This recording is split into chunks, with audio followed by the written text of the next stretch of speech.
हिंदुस्तान को जो है इस्लामिक राष्ट्र बनाने की कोशिश। हाँ और क्या, पहले जाइए पढ़ कर आइए, पहले पढ़ कर आइए आप। अरे गोली मारो पढ़ने को, पहले मेरी बात सुनो। गोली मारो पढ़ने को, एजुकेशन का गोली मारो।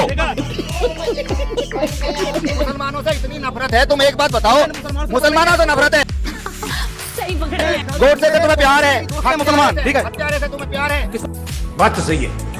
तुम हो कौन, तुम हो उनसे ज्यादा खतरनाक हो। सुनो, ये बड़ी अच्छी बात कही है। मैं अब ये बताओ, अभी नहीं मुसलमानों से खतरा हो जाता है, कभी किसी से खतरा हो जाता है।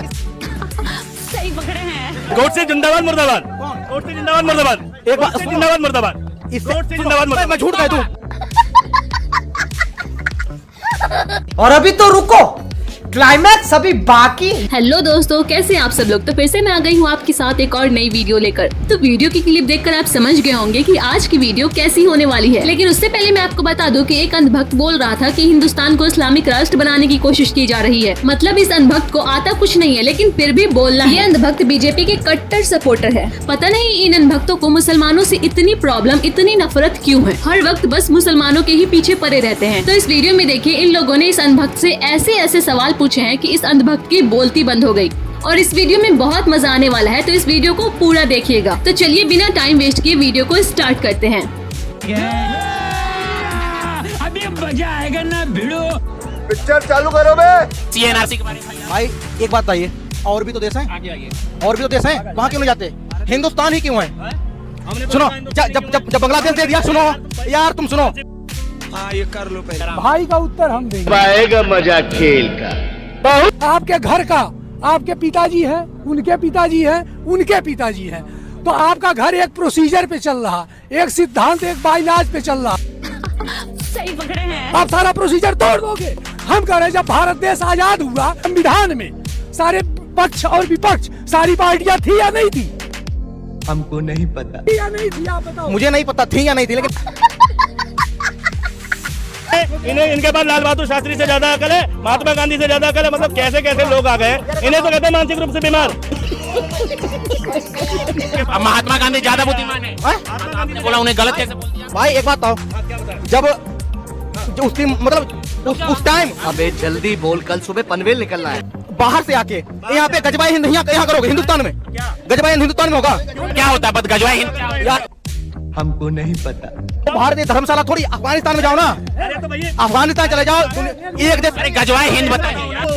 पुलिस कैसे भी करके निकाल मेरे भाई, मैं फंस गया हूँ यार। कौन पत्थर मारता है? पत्थर गजवाई, देखो ये बदल रहे हैं, पॉइंट बदल। गजवाई हिंद बताओ। मुझे यार मुझे पता है। गजवाई हिंद क्या है? आपने बोला गजवाई हिंद। हिंदुस्तान को जो है इस्लामिक राष्ट्र बनाने की कोशिश। हाँ गजवाई हिंद और क्या?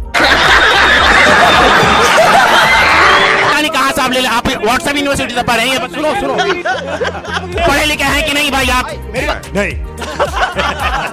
पहले जाइए पढ़ कर आइए, पहले पढ़ कर आइए आप। अरे गोली मारो पढ़ने को, पहले मेरी बात सुनो। गोली मारो पढ़ने को, एजुकेशन का गोली मारो। तुम जैसे को बोलने का मौका नहीं मिलना चाहिए देश में यार। सही पकड़े हैं। हमारा संविधान कब लागू हुआ? इतना बोले संविधान समान, हमारा संविधान कब लागू हुआ? Good question, you are a good question. संविधान कब लागू हुआ? दो तुम भी दो, एक पर्सनल अवार्ड क्यों घुसेड़ा उसने? अरे कहना क्या चाहते देखिए, इन्हें भी नहीं पता, मोबाइल में सर्च करके बता रहे हैं, जिन्हें संविधान के बारे में नहीं पता है।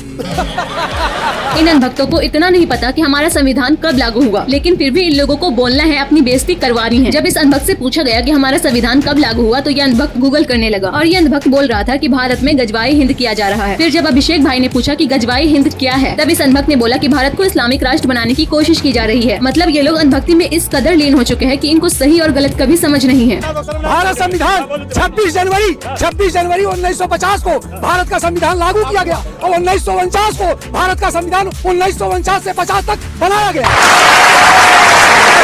भारत ने अपने संविधान में बताया कि जो 5 साल तक भारत में आकर के निवास करेगा, हम उसको नागरिकता देंगे। अगर भारत को इतना दुख था, उसी टाइम इसमें कटअप क्यों नहीं किया? और कटअप नहीं किया तो प्रोसीजर आज कटअप करने की जरूरत क्यों आ गई? ये बड़ी अच्छी बात कही है। मैं बताऊं, जब संविधान कंप्लीट है तो पर्सनल लॉ बोर्ड किसने घुसेड़ा, क्यों घुसेड़ा?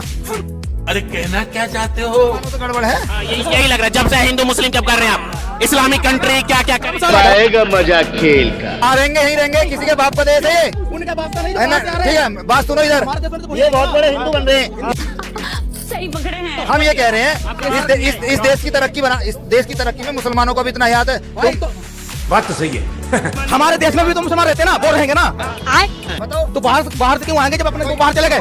उन्हें मजा आया, उन्हें अच्छा लगा कि बाहर जाएंगे। भारत के लोग बाहर नहीं जाते हैं, दूसरे विदेशों में नहीं जाते हैं। शाबाश बेटा, बहुत बढ़िया मुन्ना। सारी चीजें हिंदुओं की यूज करते हो। बताओ तुम्हारा घर भी मुसलमान बनाता, सुबह को ब्रेड खाते होगे, पापे खाते हो मुसलमानों के सब। अरे बाप रे, ये तो धोती खोल रहा है। कौन है बांग्लादेशी? कौन है बांग्लादेशी? कौन है बांग्लादेशी? और एनआरसी किसके लिए आई थी? घुसपैठिया कौन है? देखो लो, ज्ञान देखो इनका। आपको ज्ञान क्या है? एनआरसी एनआरसी क्या है? कब से बोल रहे हैं? नहीं लगता है तुम गू खा के ही मानो। ये एनआरसी क्या है? सुनोगे तो सही। बोल जो घुसपैठिए है ना, उनको बाहर निकालना है। खतरनाक तुम हो। कौन? तुम हो उनसे ज्यादा खतरनाक हो। मुसलमानों से इतनी नफरत है, तुम एक बात बताओ, मुसलमानों से नफरत है, गोडसे से तुम्हें प्यार है, मुसलमान ठीक है, हत्यारे से तुम्हें प्यार है। सही पकड़े हैं। गोडसे जिंदाबाद मुर्दाबाद, गोडसे जिंदाबाद मुर्दाबाद, एक बार जिंदाबाद मुर्दाबाद। बस हवा निकल गई। और ये बोल रहा है कि सीएए और एनआरसी इन लोगों के लिए आया है। ये अनभक्त मुसलमानों को बांग्लादेशी बोल रहा था, लेकिन इस अनभक्त को एनआरसी का मतलब भी नहीं पता है। इस अनभक्त का मानना है कि सीएए और एनआरसी लागू करके मुसलमानों को इस देश से बाहर निकाल दिया जाए, क्योंकि इस अनभक्त के हिसाब से मुसलमान इस देश के नहीं है। बोल तो ऐसे रहा जैसे ये देश इसके दादाजी इसके लिए छोड़ के गए। हिंदू भगाए गए? कौन सा हिंदू भगाए? कौन? लो इन्हें नहीं पता। कौन सा?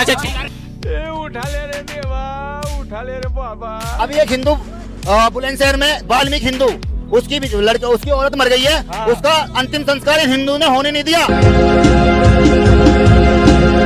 उससे कह दी रास्ते में जला इसे या अपने घर में जला। हाँ। इन हिंदुओं ने, जो इन हिंदुओं की ये वो तरफदारी कर रहे हैं। अब इन्हें मुसलमानों से खतरा हो जाता है, कभी किसी से खतरा हो जाता है। अच्छा सही पकड़े कौन प्रधानमंत्री बने? कौन प्रधानमंत्री बने? किसको सपोर्ट करते हैं? कौन प्रधानमंत्री बने बताओ? अरे बाहर में गया कोई प्रधानमंत्री, हम देश को सपोर्ट करते हैं। 200 एम्स के बराबर जो है अस्पताल खुले हैं, जिनमें 200 एम्स की सुविधाएं हैं। अच्छा, हमको सिखा दिया है। वही है जो 200 एम्स गिनवा रहे थे, लेकिन आज तक नहीं गिनवा पे। बता दीजिए 200 एम्स। हमेशा ये अपने आप को अच्छा साबित करने की कोशिश कर रहे हैं। कुछ भी क्या बोले? नहीं, मोदी जी से ज्यादा साबित कौन कर रहा है भाई? सबसे ज्यादा साबित तो मोदी जी कर रहे हैं। बात तो सही है। रात दिन कह रहे हैं कि कांग्रेस की गलती हमने सुधारी, हम ठीक है। जो 70 सालों में नहीं है वो हमने किया। सही कौन साबित कर रहा है अपने आप को? वो तो भाजपा कर रही है। ये बड़ी अच्छी बात कही है। देखिए एक मिनट, ये दुनिया का दस्तूर है, हर एक आदमी दूसरे को बेवकूफ समझता है, लेकिन जब दो आदमी आपस में बात करते हैं, तीसरे को मालूम होता है कौन बेवकूफ। वाह। तो जो लोग कहते हैं कि नरेंद्र मोदी जी जो है बड़े खराब हैं, ये हैं वो हैं, उनके पास गुरूर है, भाई साहब ये तो कभी मोदी से मिले ही नहीं, तो उनके गुरूर को माफ कैसे? चड्ढा समझाओ इसे, समझाओ। 9 वर्ष का पत्रकार था, उन्होंने अमित शाह से कहा कि राम मंदिर का आयोजन भाजपा का आयोजन था, ऐसा कह रहे हैं लोग। तो अमित शाह ने क्या कहा कि कौन भाजपा का शामिल था? एक उस पत्रकार के पास दूसरा शब्द नहीं था, क्योंकि डर बड़ी चीज है, उसे चुप रहना पड़ा। 2-3 मिनट की साइलेंस के बाद वो कहता ठीक बात है। गुरूर सारा देश देख रहा है। सही पकड़े हैं। आप इस पूरे मामले में क्या कहना चाहते हैं हमें कमेंट करके जरूर बताएं। और अगर आपको ये वीडियो अच्छी लगी हो तो वीडियो को लाइक करें, चैनल को सब्सक्राइब करें और अपने तमाम दोस्तों में शेयर करें। मिलते हैं फिर किसी नेक्स्ट वीडियो में। धन्यवाद।